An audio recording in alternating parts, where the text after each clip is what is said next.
Support for your public radio station comes from our members and from St. John's, helping seniors welcome a change that fosters independence, choice, and fullness of life, offering a spectrum of services from senior housing to skilled care to fully embrace living. Online at stjohnsliving.org. From WXXI News, this is Connections. I'm Evan Dawson. Our connection this hour was made on stage in Rochester when Hamilton brought the house down.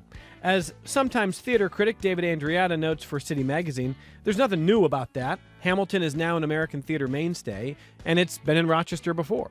So what is new about it? Here's Andreatta writing for City. Quote, "What can be said of this production that couldn't have been said of any other is that it is the best timed version of Hamilton to date. That's not only because the country's 250th birthday is around the corner, but also because Americans are perhaps as divided about their future as those who were fomenting revolution in 1776.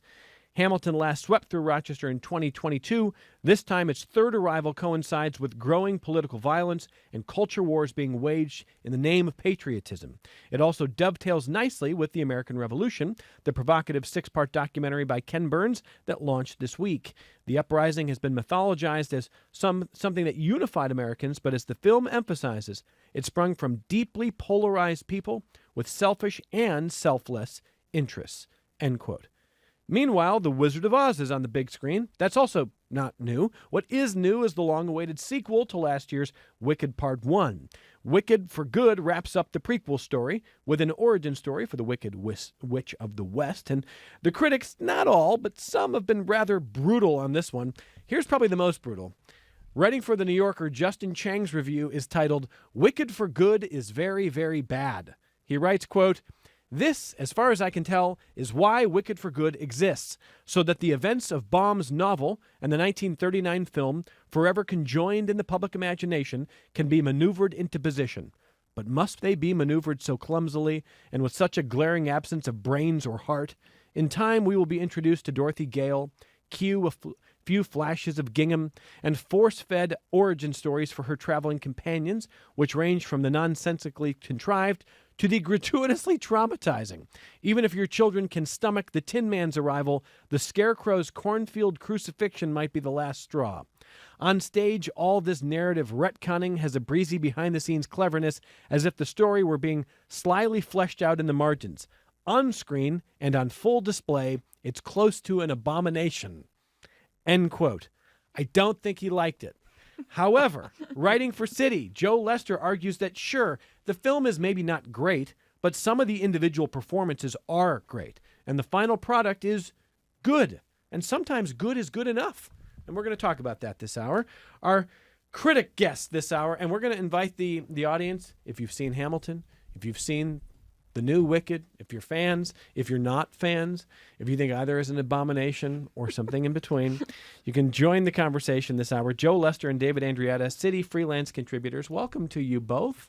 Hello there. Much. Hello. Thanks for having us. You've seen Hamilton. I have. You have not seen The Wickeds. I have not seen any of the Wickeds. No, I haven't. Okay, all right. I'm stuck with the 1939 Wizard of Oz. You're going to version. stay there. Yeah, I'm going to stay there. Okay, I just recently learned, maybe Joe knows this, there was like a 1980s Return to Oz that was kind of a dark fantasy, Yep. and the novels were kind of darker too. Yep. They've all been sort of scrubbed up and kind of squeaky cleaned for the television. Yeah, but Wicked, the book that Wicked, the musical, and Wicked, the movies are based on, is pretty dark. It's dark like fairy tale dark. And Wicked, the book, is like a 1990s book, right? 95, yep. 95. So everything, all the source material is darker. Why can't we handle it? Why does it have to be so clean? I don't even know that this is clean. Okay. Like I think Wicked the musical is a little shinier maybe than other versions, especially Return to Oz, which if you saw it at any point in your life has probably given you nightmares because terrifying. For children, rated PG. Disney was like, we want to just crawl right into your brain forever.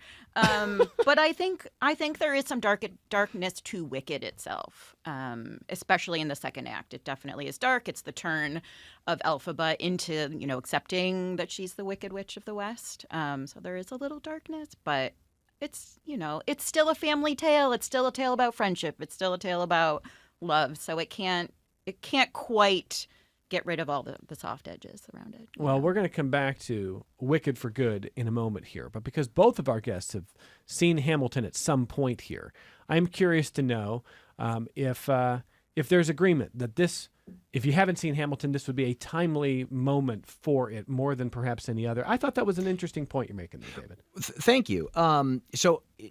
Full disclosure, I had never seen Hamilton before this version here in Rochester.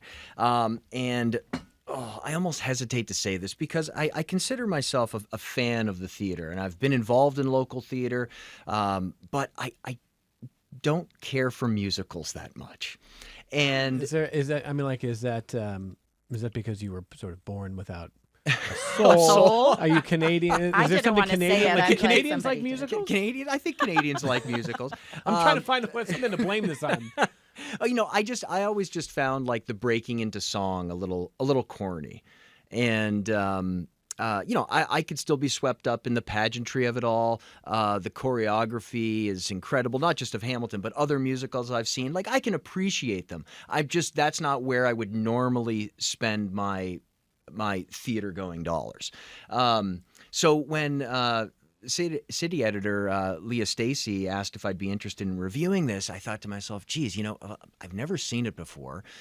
Secondly, not necessarily a fan of musicals, but at the same time I said, hold on, this is a cultural phenomenon that, I'm going to pass up a free ticket to see this and share my thoughts on it. And it was a little daunting, though, because I didn't know what else I could possibly say about this show that hasn't already been said, whether good or bad. It seems like it is just a runaway hit, and every city it goes to, I mean, even the quote-unquote poor reviews are still glowing. There's nothing that can be said about this show that's negative. And likewise, what am I going to do? Just keep on heaping on the praise, and throw out the review buzzwords. It's captivating, spellbinding. You're going to see it again and again. No, I didn't want to go there. And I thought, well, what angle could I possibly take here?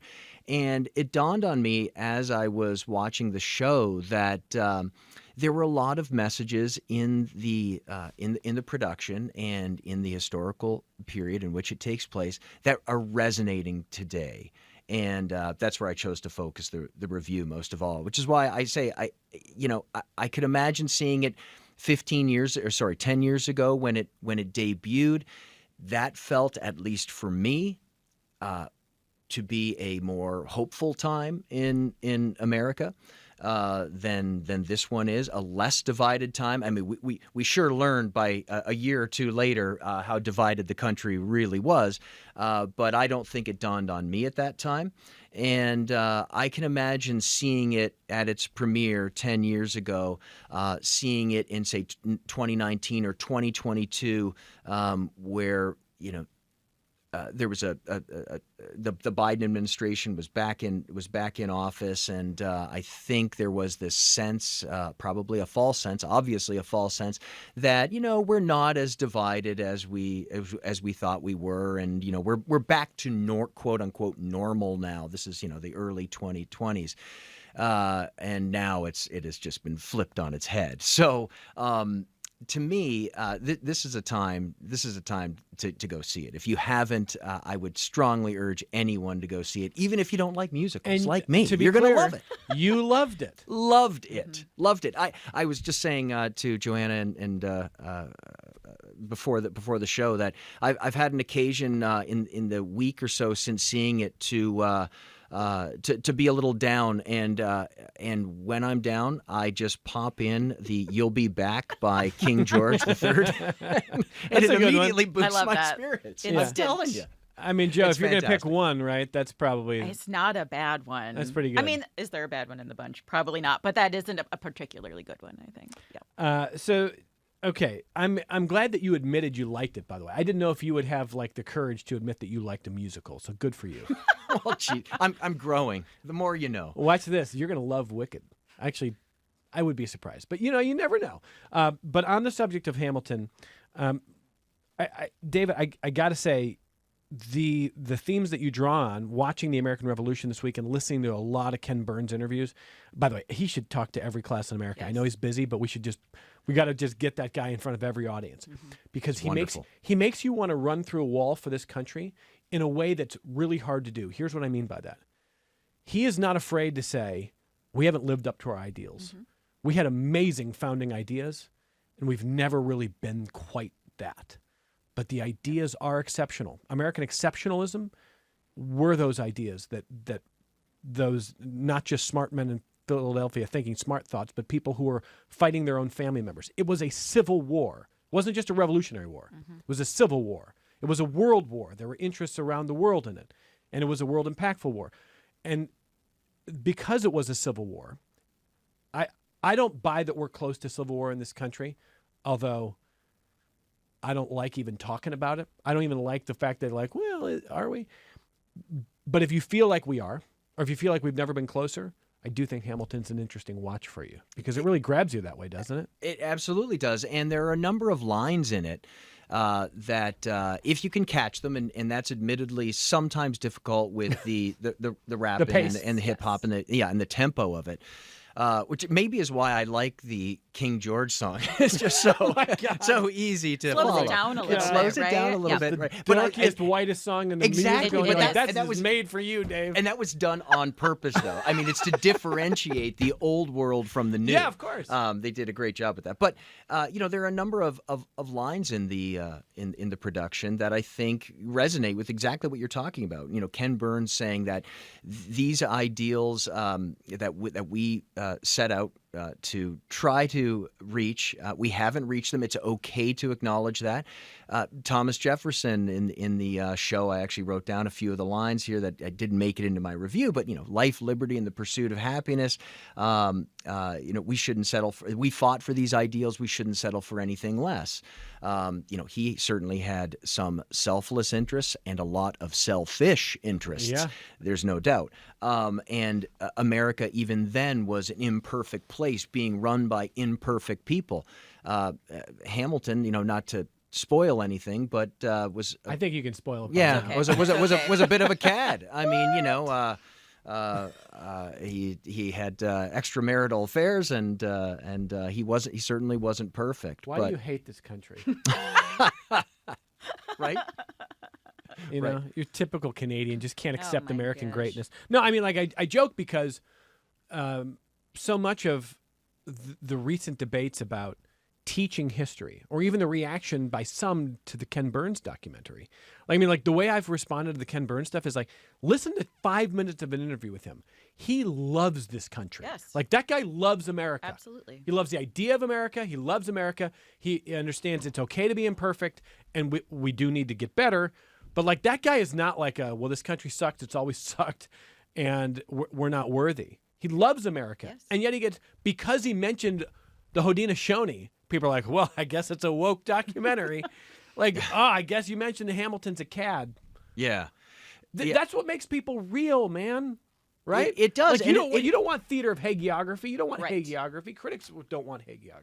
Right, and I watched the entire documentary over the course of the last week. I loved it, and something that struck me. It's not necessarily earth shattering, but it was something that, frankly, I'd kind of forgotten from my history lessons. Was that, I believe that the numbers weren't. Don't quote me on this, but there were 5,000 enslaved Black Americans who joined the revolutionary cause, and something like 12,000 who joined the British cause, because freedom to them meant different things. Right. And where they saw, that in and of itself is both on one hand selfless and also selfish. You're looking to, of course, escape slavery. So. It goes to show that, like Hamilton, there were so many moving parts and so many different people with so many different interests, who were in charge of fomenting the revolution and crafting the Constitution eventually. Joe, does that give you any comfort when things do feel sort of fragile right now? Does a show like Hamilton and that historical lens give you any comfort? Yeah, I mean, I think art always does for me. I think, and I think especially as Dave writes, in his review about, watching it now versus maybe watching it earlier, and the fact that it was sort of produced and came together during a different administration in a different time. You feel that, but it doesn't feel antiquated when you watch it. It doesn't feel of a different time. It just you view it through a different lens, Right. for sure. I also think there's no wrong time to watch Hamilton, or to maybe no wrong time to watch a musical. So maybe I'm slightly biased in that respect. You're in the but pro musical camp. I am extremely pro musical. We don't have enough time during Do this you hour break to into talk song about like that. at dinner sometimes? Oh yeah, my family does not care for it. But I was raised on old movie musicals, West Side Story, Oklahoma. That's what I grew up watching as a child. So it's that I turned out this way is not surprising to anybody. So my thing one in my family, my oldest son, he You're Amazing. going with thing one and thing Amazing. two now. Sure. That's great. That's Why great. not? Well, Love it. It's an nod to the classics there. Yep. I'm telling you, Joe, he thought I wrote the song. Well, this is what when he wouldn't get up out of bed in the morning, I would knock on his door and say, "Oh, what a beautiful morning," and he would go, "Shut up." Oh, what a beautiful Amazing. day. And he would go, "Not another word." He thought I made that up for him. He thought that's, teenagers think the world Was it the revolves singing around or them. was it the song? Probably it was the incredible baritone and just the really pitch perfect performance every time that he thought this must be a dad classic. It's got to be a dad original. It's got to be a dad original. So that's when I break into song, is to annoy my older Incredible. boy. Incredible. But never at dinner. But let's for a moment, let's finish up a little bit of a Hamilton discussion. Although I've got some emails that we'll read in our second half hour. Listeners, if you've got thoughts on Hamilton or Wicked or anything else, or why David Andreatta is missing something in his life. Why do you hate joy? Why do you hate joy? Why do you hate joy? You're not a fan of joy. How do you get Dave Andreatta to love musicals? What could Dave see besides Hamilton that will open man. his eyes? I've already What's got a the list. next one? Oh boy, Joe's going to give us the rehab. I can't wait. The intervention for Dave Andreatta on musicals. You can weigh in there. Connections at wxxi.org. Join the chat on YouTube there. There's even a note on a scarecrow crucifixion, which we're going to get to coming up here. But on the subject of Hamilton, I will just say this to kind of put a fine point on Dave's point. I'm really glad that you not only acknowledge that it's tough to write reviews on something that's been covered a lot, Sure. but it's also important to understand historical parallels. And when you feel the despair of looking around going, it's never been worse, it's never been worse, that is just recency bias. We have all kinds of biases, and one of the strongest is thinking that your moment in history is unlike any other. And there are historical analogs, or even times where it was worse. There were bombings in the 1970s. Political violence was worse in the 60s and 70s. We were more fractured then. So I guess I want to say to you, I know you have been feeling a little fractured. I think it has Sure. been worse. I think it has been worse. I think it was worse in the time of Hamilton. I think it was worse in probably the 60s and 70s. I'm going to be an optimist. I think it was worse then too, and which is all the more reason to draw inspiration from lines that put upon Eliza Hamilton. One of her songs is, look around, isn't it wonderful to be alive right now? Even in this turmoil, at this terrible time in history where your country's besieged by war and the future is anything but certain, you can still find joy in the moment. And I hope we all can. And flipping King George's tune on its head, don't throw away this thing we had, right? I 100% with you there. I hope you melted at Quiet Uptown, by the way. I hope that man. I've got Kelly Clarkson's version of Quiet Uptown is even better, Dave. Okay, I'll have to listen. You are going to be I'll give singing it a that listen. around the house, man. Speaking of this, the educational portion of this, I was lucky enough to get 2 tickets, and I thought, who would really, really appreciate this? I teach a journalism 101 class at the University of Rochester, and I have a British exchange student. And I asked him if he'd ever seen Hamilton. He had not.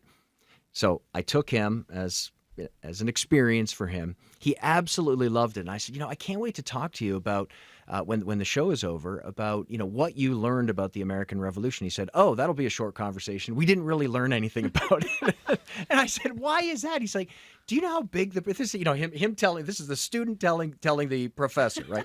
Do you know how big the British Empire was? If we had to have a course on every single empire that we lost, it would take up all of high school. So I think he was being a little facetious, but he was able to glean from the storyline snippets of American history that he wasn't able to, that he didn't learn in school. And I think anyone can enjoy that. Yeah, because one of the criticisms that are often leveled at teachers is that, well, the American Revolution or the Civil War or any conflict is taught in such little depth. But you don't have a lot of time, and there are standardized tests that you have to get students prepared for, and there's a certain kind of track that you can't get off. So that it's interesting to hear the British perspective on that. Yeah, it sure was. Yeah. All right, so here we go here. I'm going to take a phone call. Joe, get ready with your Dave intervention idea. The next musical. You're already ready with this? We're going to see what Ellie in Fairport has to say about an intervention for Dave with the next musical. What's it going to be, Ellie? Hi there. So my suggestion for Dave next is to visit Bandstand the musical. This is a show from 2015. It was started at the Paper Mill Playhouse in New Jersey in 2015 and then came to Broadway in 2017. And this show is actually really unique in that it is another historical one. This is a show that talks about veterans, a group of veterans coming home to the United States after World War II, all having served in different ways, and they're trying to figure out what to do with their lives, and they're dealing with PTSD and survivor's guilt. But the thing that all ties them together is they all happen to be musicians. And so they enter a patriotic song contest, and it is a fascinating story. It is beautifully done, and it touches on PTSD in a way that you would never expect a musical to do so, and it does it in a beautiful and moving way. And I think that is the perfect way to kind of lure Dave in to the brighter side of things, because David, when you said you were having a down week and then you went and listened to musicals, this is what you should be doing all the time. 100%. When you're at the gym, I want you listening to musicals, okay? Anywhere. I'm going to be walking through my door. I can give you a playlist of songs to work out to. I'm going to be walking through my door tonight just to There you go. That's very West Side Story. I would like that to happen. Joe is kind of impressed there, I got to say. Okay. Thank you, Ellie. So, Ellie, a couple things Thank here. you. I think the worst musical for Dave, Ellie, is going to be Cats. Let's make him watch it, though. Let's just make him... That's the worst musical for anyone, so I wouldn't even bother with that. We can probably do something better to make him hate it Wait a little second. bit in a Have you different seen way. Cats? I've seen Cats, believe it or not, twice. Why? Because I have divorced parents, and they both took me when I was a kid at separate times. They thought it would be a real treat. Amazing. I've got the thing for you, son. Cats. A book of poetry that has no through line whatsoever, set to music. Oh, my gosh. gracious. It's just awful. I still remember those people in cat suits pretending to Crawling play with a around. ball Yes, and the yarn. Okay, so and it was all right, just so troubling. It was troubling. Turns Don't out do not Cats. Cats. All right, so Ellie, because you obviously sound like a theater fan and a musical fan, 2 questions. Hamilton, still great, yes or no? Absolutely. And interestingly enough, I saw both Wicked for Good in theaters and then Hamilton at downtown within 48 hours of each other. And it was almost like whiplash in terms of watching something that was perfectly timed, perfectly tuned. Hamilton is the tightest production I've ever seen. There's a reason it's so good. And then having just come off of Wicked for Good and just churning in my brain of all the ways they could have tightened that up. Mm-hmm. I don't want to spend the next hour just ragging on it, but I have a lot of thoughts. Joe, you were totally spot on in your review. Thank you so much. But yes, and they're both great in their own ways, and I agree that, for all of my criticism of any of the Wicked movies, I'm glad they're being made. I'm glad that we're bringing musicals to a broader audience. That said, they could all use a little tightening up. Everybody needs an editor. Get us in there. Of course. Yeah. Let's take care of it. Thanks, Ellie. Thank Yes, you, thank Ellie. you so In there, much. I'll snip it right up. Thanks, you guys. Oh, my gosh. Bandstand. It's on the list. I wrote it down in my notebook. Love it. I was not ready to hear that you've seen Cats twice. Twice. You've seen yeah. like no musicals. You No, were actually, that's not true. I actually have have seen seen quite a few musicals, And you, I just that's had how you know you just don't at like some them. point, yeah, I think that might I be lost why. interest in them. So, Joe, what is your what is your choice for the intervention with Dave? Okay, so I have a couple not thematically related to Hamilton. I loved Ellie's suggestion, Bandstand, great choice. I think you could probably get on board with Hadestown, which is Greek mythology, I believe, right? Or, beautiful production, beautiful lighting, beautiful sets, a lot of really dramatic songs and interplay. I think in the complete opposite direction, I could see you liking Book of Mormon. Oh yes, I think I'd like. I Book think of you'd Mormon. like Book Dave, of Mormon. I think I'd I'm like going to Book of endorse Mormon. that Yeah, one. I just think knowing That you would've and been your mine. personality and your sense of humor, all complementary, I think you would like Book of Mormon, which I call. also have enjoyed. Oh yeah. And then in the other direction, I don't know how many directions I'm going in now, but I think I could also see you liking Into the Woods. Because That one I've never heard of. Oh, okay. So it's Stephen Sondheim. It is basically fractured fairy tales. Act 1 is, Cinderella, Baker's wife, Rapunzel, etc., setting up the fairy tale that you think you know. Act 2 kind of deconstructs that a bit. The music is gorgeous. Probably some of the most difficult music that musicians have ever had to sing or play, but as an audience is such a delight because you think you know the story and you don't. And I think there's a little bit of Hamilton to that too, where you think you know what to expect, but you don't. You sit down and you're like, confronted with either history that you don't remember or parts of history that you never even learned or figures from history that were never in a textbook. Certainly, I was. Yeah. Yeah, Especially same. the relationship between Alexander and sister-in-law Angelica. Yes. I was like, what is going on here? She will never be satisfied. Absolutely. Okay. Yeah, so good. A little bit of audience feedback for Dave. Ellen says, "Go see Maybe Happy Ending." Says best, most creative musical ever. Several Tonys. You'll love it. Best. So it's Maybe Happy Ending. That is Okay. one It's on Broadway right now. I've never heard of that one. Kathy in Irondequoit says Dave should see Rent. Oh, I've seen Rent. I was going to say, I could see thought Dave's- maybe Dave being No. the curmudgeon Rent was not going to be. No, I didn't. These were just people who didn't pay their rent.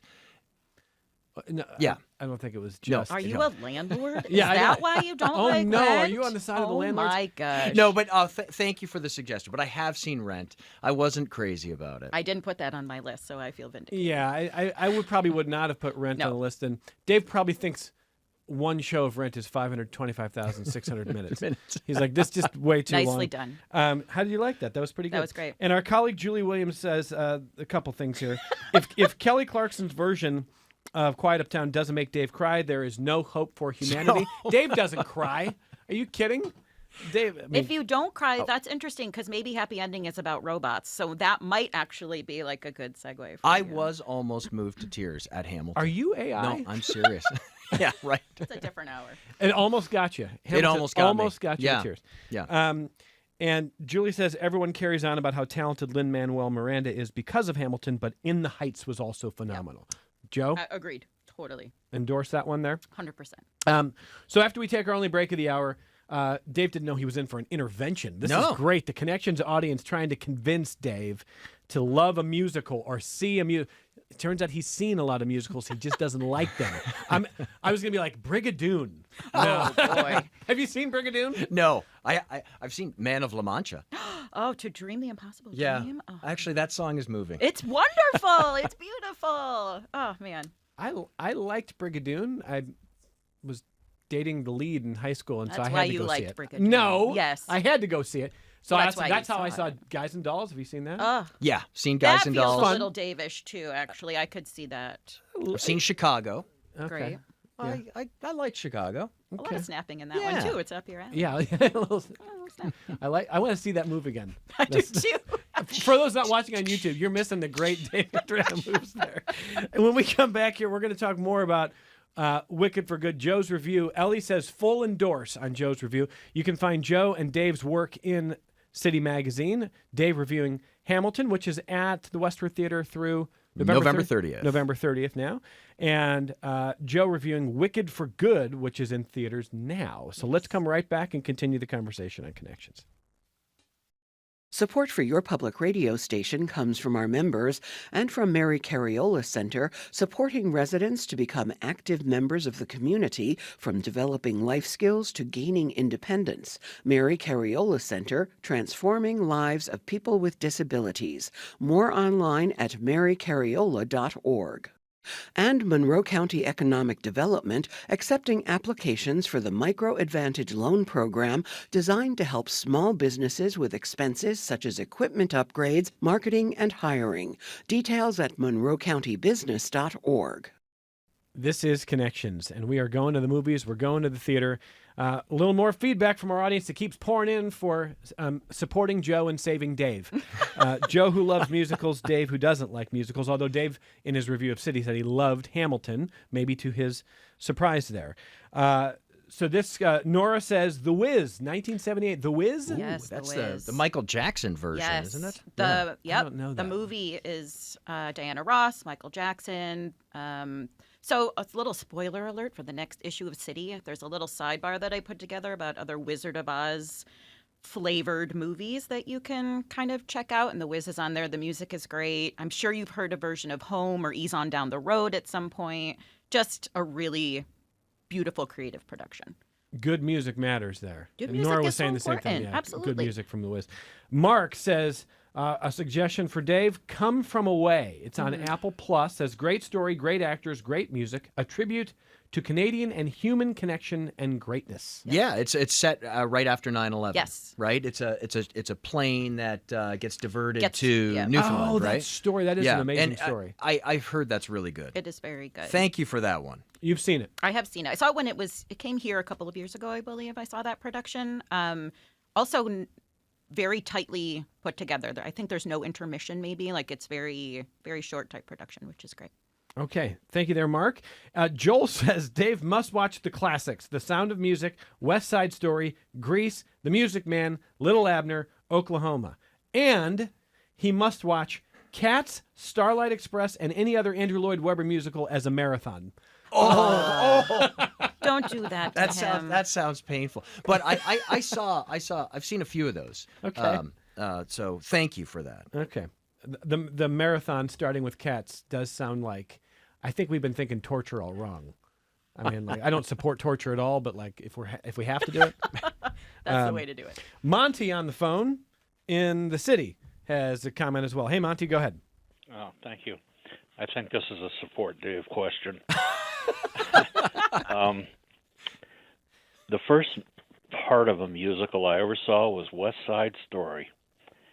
And let's put it this way, I've got a few years probably on all of you. And so going to high school, and by the way, we lived right behind one, I could not see the reality of what I lived with transferred into a musical with gangs and fights and things like that. Oh. So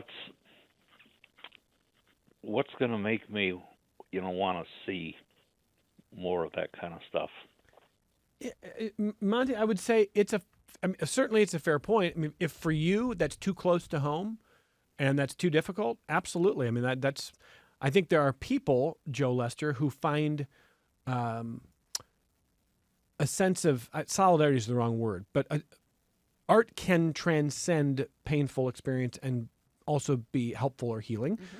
For Monty, that was not helpful. So I get it. Yeah. Absolutely. Everyone's got different lines. Everything is not for everyone, and I think that's also an important thing to remember when recommending something or encouraging people to see something to Get know. closer to your microphone. so I Sorry, can thank hear you. There you go. You print people. I don't like to listen to my voice, but I think that is important to know, and to know yourself enough to be like, I can't watch that because of certain reasons, which is a good thing to know about yourself and to recognize in what art might bring to your life. Yeah. I mean, if you devised a banking system, Hamilton might be hard for you. Absolutely. If you don't like to write, Hamilton might not be for you. Oh. Now, Prolific. so Ellie mentioned that she really liked Joe's review for City of Wicked for Good. And as I mentioned off the top, some of the reviews were pretty brutal. Not all of them, but I would say the critical consensus is not great here.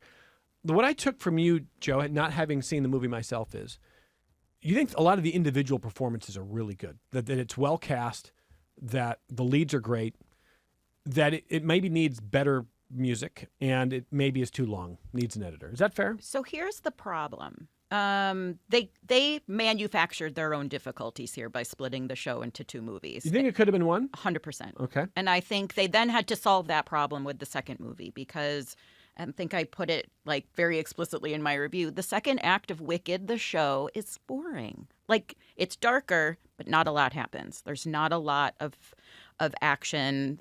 Most of the good music, I would venture to say, is in the first act. So you also have a real sort of dearth of bops happening in what results as the second movie.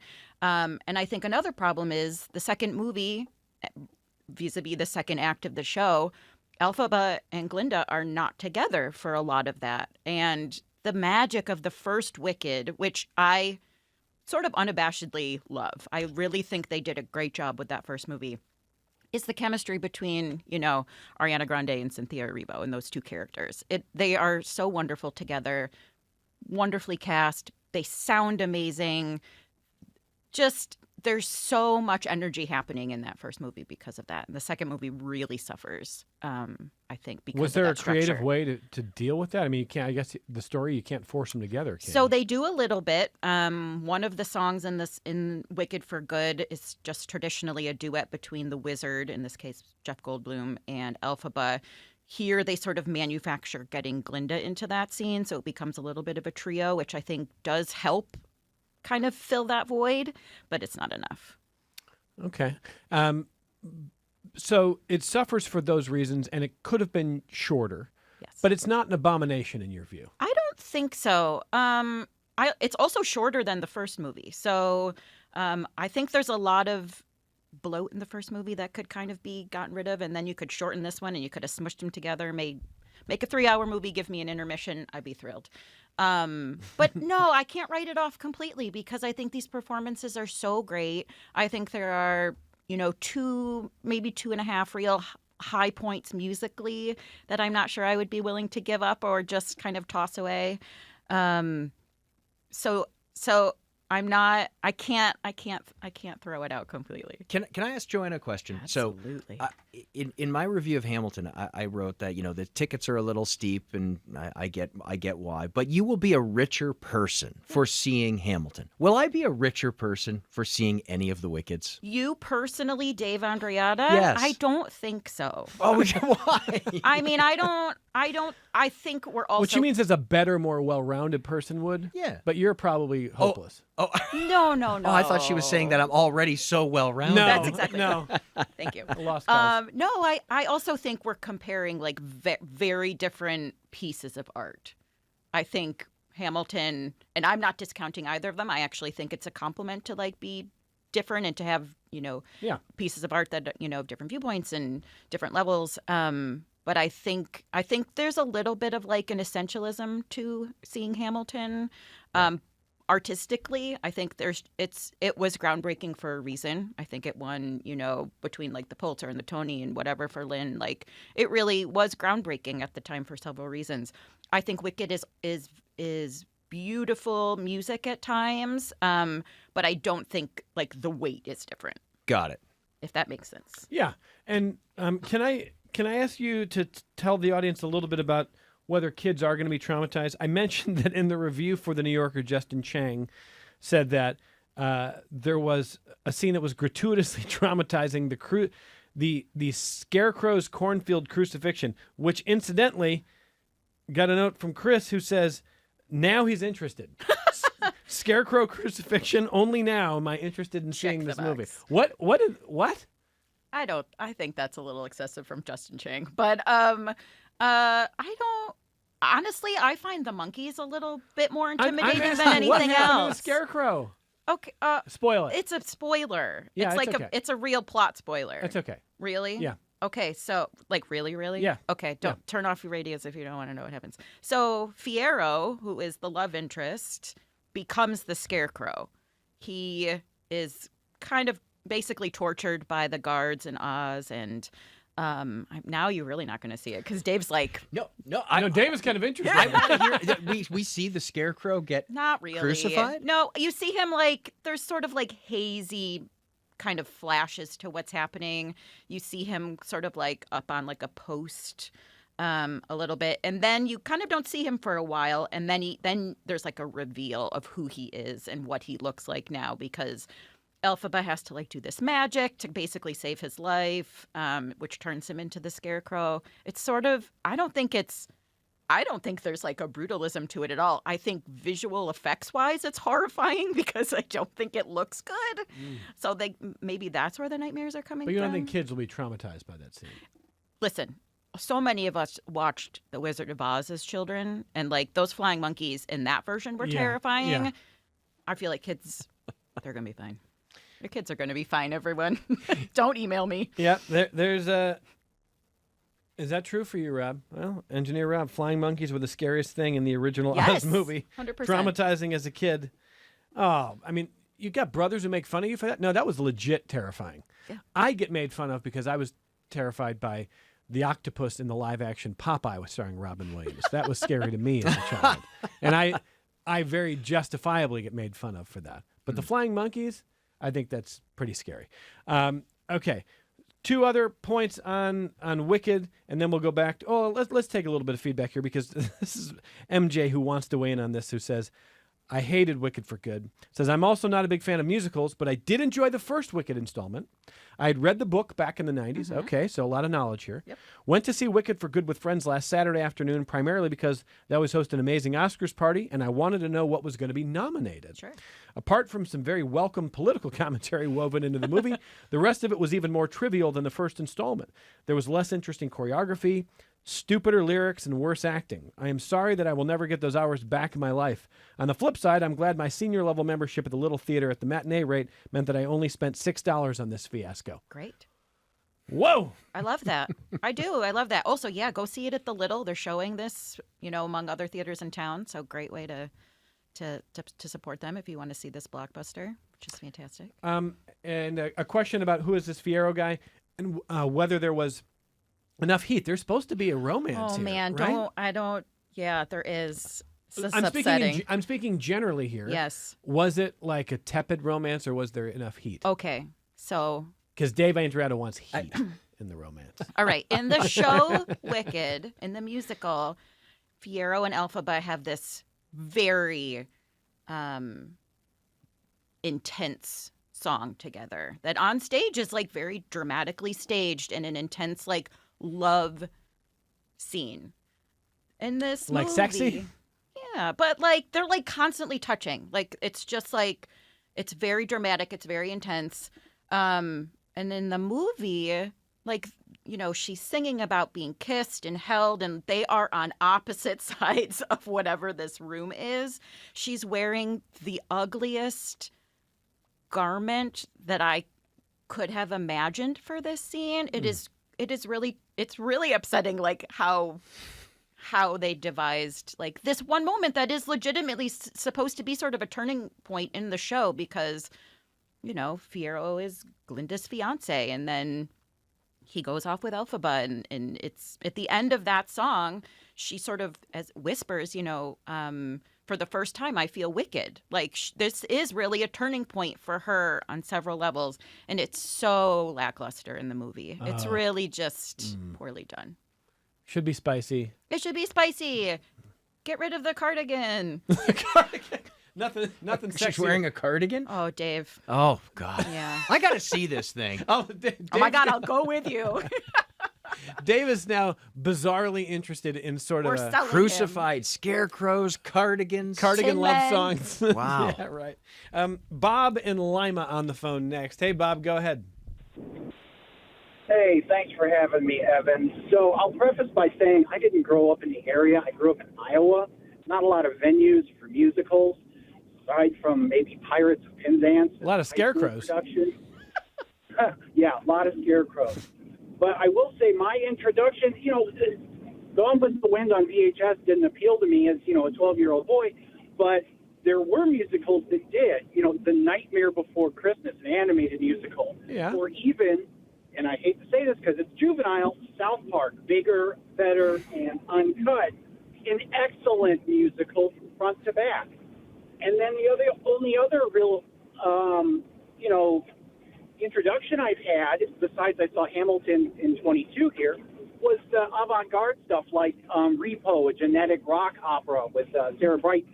And I just wanted to know if the critics think that these have a place in our society or even to be considered with the rest of these musicals, or if this is a much more refined, niche kind of enjoying experience. Yeah, it's a good question, Bob. Yeah, that is interesting. I have actually seen South Park uncut. It was funny. I don't recall the specifics of the plot. Do you like the song "Blame Canada"? Yeah, I thought that was Yeah. funny. Yeah, Blame Canada. That was Everything went wrong just when Canada came along. But I don't know how whether I'd put South Park uncut into the same category as a Broadway musical. Well, let's see Would you, Johanna? Yeah. I'm not a purist. I love musicals. I think the good part about Wicked is that it's a movie musical. So I think there is a place, and I'm not considering Wicked Part 1 and Wicked for Good high art at all.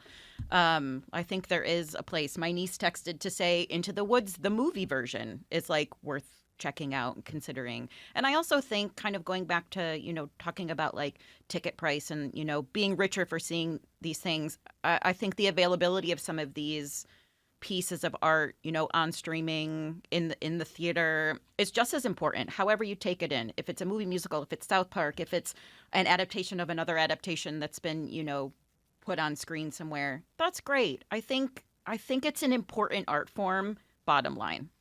Hey, before I grab one more phone call here, Carl, I'll grab that in a second. What about 1776, the musical? Before Hamilton. Do you know that one, Dave? No, I don't. I don't even know that one. There's a great song in that musical in which they're yelling at John Adams, who is droning on about independence, but they're all, and this is like true to form, it's July 1776. They are sweltering, and they're going, somebody open up a window. Yep. and they're just, like, they can't even concentrate. It's just too hot, sweat's pouring down their faces. Sit down, John. Sit down, John. So you would like the cheekiness of somebody. I wonder how that's playing, if that still plays nowadays, that since Hamilton has come out. Like, when was 1776? When did that come out? Like 1976? Oh, I yeah, think so a something like that. long time ago. 70s maybe? Probably so. right? Okay, so- yeah. Yeah.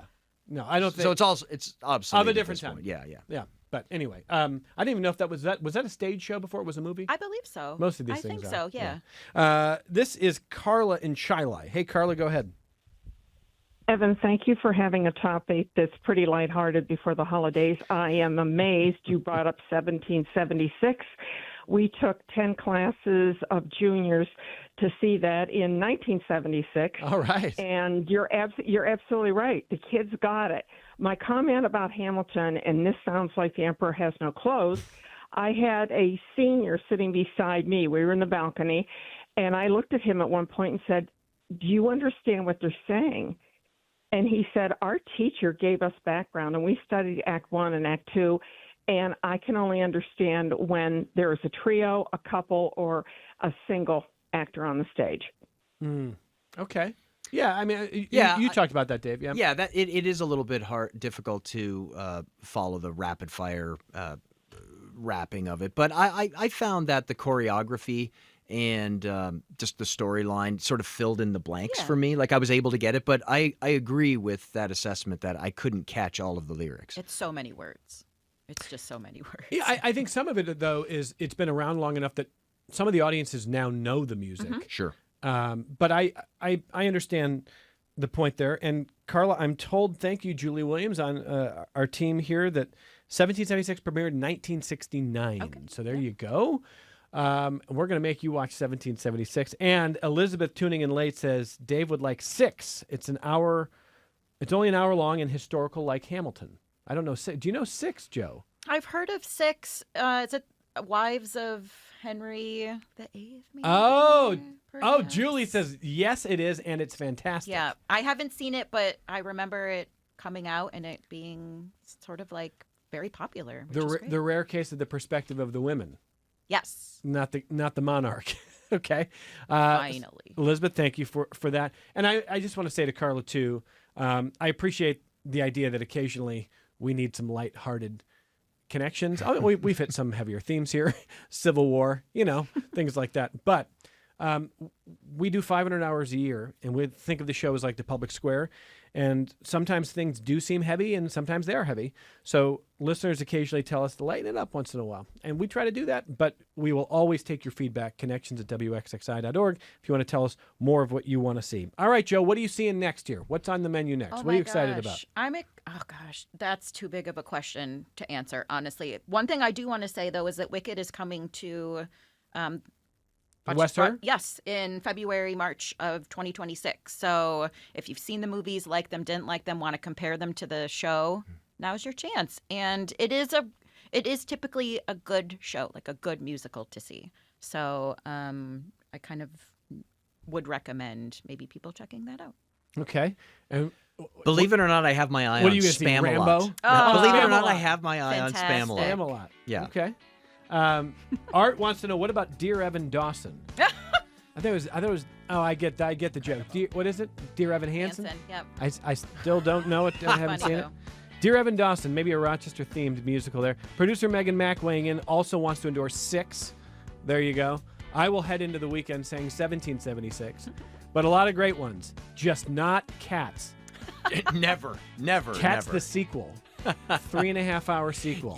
For anyone watching on YouTube, you can see that I've been taking notes. You have Copious been notes. taking notes. I have everyone's suggestions. Come back after you watch everything, and then Let's do we'll it see again. We'll see if the intervention worked. Joe, come back for that show. Absolutely. All right. Joe Lester, Dave Andreatta's work in City Magazine, reviewing Wicked for Good, reviewing Hamilton. Having a lot of fun. Happy Thanksgiving, guys. Thank you both for being here. Thanks for having Thank us. you. Thank you, Ram. And to all of the listeners, thank you. Thanks for being with us. We'll talk to you next week. This program is a production of WXXI Public Radio. The views expressed do not necessarily represent those of this station, its staff, management, or underwriters. The broadcast is meant for the private use of our audience. Any rebroadcast or use in another medium without expressed written consent of WXXI is strictly prohibited. Connections with Evan Dawson is available as a podcast. Just click on the Connections link at WXXInews.org.